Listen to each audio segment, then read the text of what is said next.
guys, and welcome back to the Tutorial Millennial channel. In this video, I'm going to be showing you guys how you can search for a specific content on a YouTube channel. So for instance, I'm just going to select a channel over here. I'm just going to select this channel, and for instance, I want to search for like a specific content.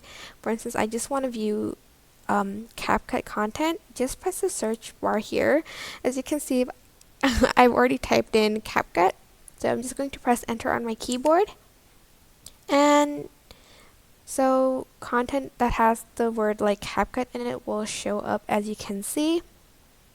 And you can also press these three dots over here, maybe add the video to queue, watch later, or even save to your playlist, or you can just watch it now by just clicking the thumbnail.